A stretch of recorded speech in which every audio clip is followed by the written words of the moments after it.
तर हे एका पार्टीचं किंवा एका नेतृत्वाचा विजय नाही. हा देशातील सर्वांनी मिळून घेतलेलं जे आंदोलन घेतलं, जे युवक रस्त्यावर आले, हा सगळ्यांचा विजय आहे. काही काही ठिकाणी आम्ही पाहतो का सत्तेतले सुद्धा लोक त्या आंदोलनामध्ये सहभागी झाले होते, कारण मुद्दा महत्त्वाचा होता. मी तर हे म्हटलं होतं का राजीनामा घेऊन आपल्याला फार साध्य होणार नाही. त्या परीक्षेमध्ये खरं तर मजबूत येणं गरजेचं आहे. माणूस पदावून गेल्यानंतर दुसरा आला आणि सिस्टीम तेच राहिली, व्यवस्था तेच राहिली, तर आखरी माणूस बदलन पण सिस्टीम तशीच जर राहिली तर पुन्हा करप्शन होण्याची भीती आहे. मला वाटतं त्याच्यातही बदल होणं फार गरजेचं आहे. मी जे युवक सहभागी झाले, मग काँग्रेस पार्टी असेल किंवा अधिक काही संघटना असेल, त्या सगळ्यांचं अभिनंदन करतो. त्यांना खास करून त्यांना शुभेच्छा पण देतो. कदाचित जर आधीच राजीनामा दिला असता तर एवढा संघर्ष उभा राहिला असता, तुम्हाला काय वाटतं? कारण तुम्ही कसं आहे, जर तर मध्ये काही अर्थ नसते. म्हणजे मी गेलो नसतो तर असं झालं असतं आणि मग ते मांजर आडवी गेली म्हणून तसं झालं, याला काही अर्थ नसतं. आखरी जी गोष्ट झाली, ज्या घटना झाल्या, त्याच्यातून एक चांगला निर्णय आला, हा फार महत्त्वाचा विषय आहे. उद्धव ठाकरे आता सरकारवरती टीका करतात. ते असं म्हणतात की मत चोरी करून निवडणूक जिंकता येते, मात्र लोकांची मनं तुम्ही कसं चोरणार? कसं आहे, मनातूनच मतं येते तयार होते आणि मन तयार झालं का मतं भेटतात. त्यांनी लोकांची मनं तयार करावी उद्धव साहेबांनी. ती झाली तर कदाचित ते पण जिंकन. आज जो जल्लोष त्यांनी मुंबईमध्ये साजरा केला, शेकडो तरुण त्यामध्ये सहभागी झाले. त्यांनी असं वक्तव्य केलं की अंधभक्ताविरुद्ध देशभक्त विजयी झालेत.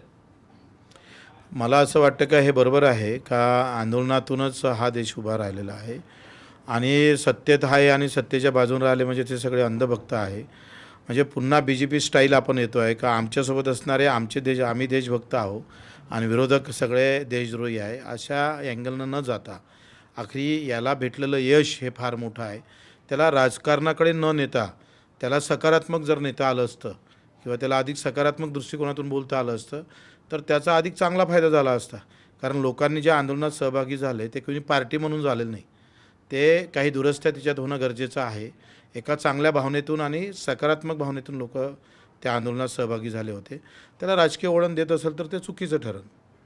सरकारनं कर्जमाफीची जो काही दिला शेतकऱ्यांना दिला त्याबद्दल तर 1 वर्षाचा आमचा परिपाठ होता, आंदोलन होतं, उपोषण झालं. नंतर आम्ही 500 किलोमीटर पायी चाललो. कार्यकर्त्यांनी प्रचंड मेहनत घेतली आणि आता ती यादी जेव्हा मी माझ्याच बँकेची यादी, मी बँकेचा अध्यक्ष आहे, तर मी जेव्हा पाहिलीच होतं आणि ते आता खात्यात पैसे येणं सुरू होणार आहे, हा मोठा आनंद आहे.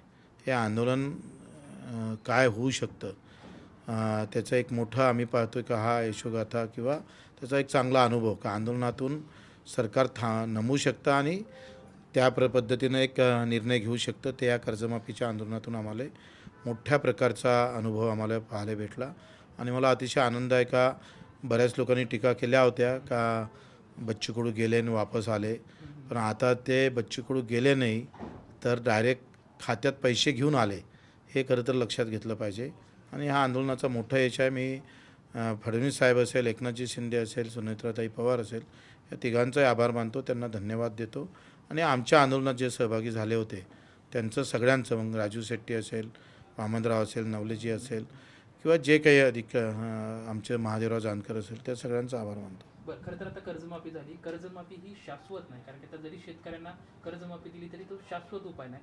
शेतकऱ्यांच्या हमी भावाला, त्यांना मालाला हमी भाव भेटला पाहिजे, यासाठी सरकारचं काय? मी विधान परिषदमध्ये तेच बोललो आहे आणि विधान परिषदमध्ये एक सांगितलं का जर तुम्हाला भाव देता येत नसेल तर प्रोत्साहन निधी जे देतो आहे आपण, म्हणजे बँकेचं कर्ज काढत असताना आपण व्याजमाफी देतो आहे. व्याजमाफीचा निर्णय केंद्र आणि राज्यानं घेतलाच आहे.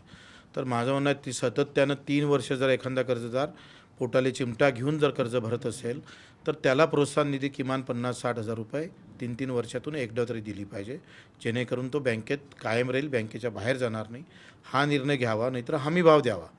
हमी भाव जी शिफारस होतं त्याची शिफारस केलेल्या राज्य सरकारनं केलेली शिफारस आणि केंद्रानं जाहीर केलेला हमी भाव यामध्ये जो तफावत आहे तो चढ उतार निधी खरं तर दिला पाहिजे. निवळ हमी भावच म्हणत नाही मी, पण शिफारस आणि जाहीर केलेला भाव याच्यातला जो तफावत आहे ती भरून काढली पाहिजे. आणि हे दोनही होत नसन तर पेरणी ते कापणीपर्यंत मजुरीचा खर्च हा शेतकऱ्याला दिला पाहिजे. किमान मजुरीचा खर्च जरी 50% दिला, नको 100% देऊ, 50% जरी दिला तरी त्याला उत्पादन खर्च कमी होईल आणि उत्पादन खर्च कमी झाला तर भावामध्ये निश्चितच नफा झाल्याशिवाय राहणार नाही आणि ह्या 3 मागण्यासाठी आम्ही लढणार आहोत. हो, एक शेवटचा प्रश्न आहे.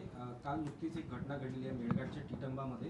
तिथे 70 विद्यार्थ्यांना अन्नातून विषबाधा झाली. अशा आश्रमशाळांमध्ये अनेक घटना अशा अमरावती जिल्ह्यात घडलेल्या आहेत. सरकार म्हणून काही याच्यावरती पावले उचलली? ते कायम ठोस उपाय केला पाहिजे, कारण आखरी मुलांना शिक्षणाच्या ऐवजी जर आपण पाहतो का त्यांचा विषबाधेच्या समोर जावं लागत असेल तर ही दुर्दैवी गोष्ट आहे.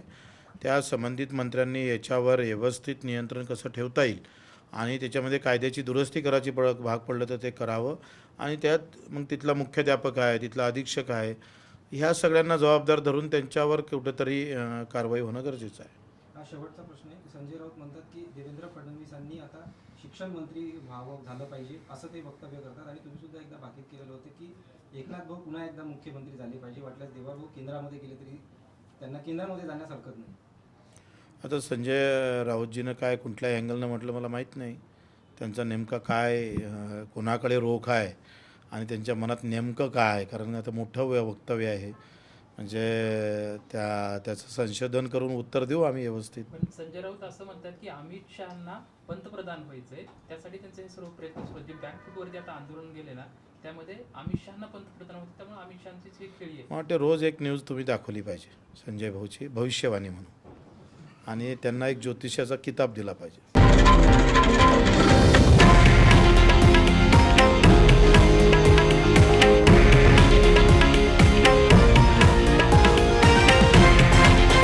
हे आहे देशातील नंबर 1 न्यूज नेटवर्क आणि आपण पाहत आहात TV9 मराठी, एकमेव.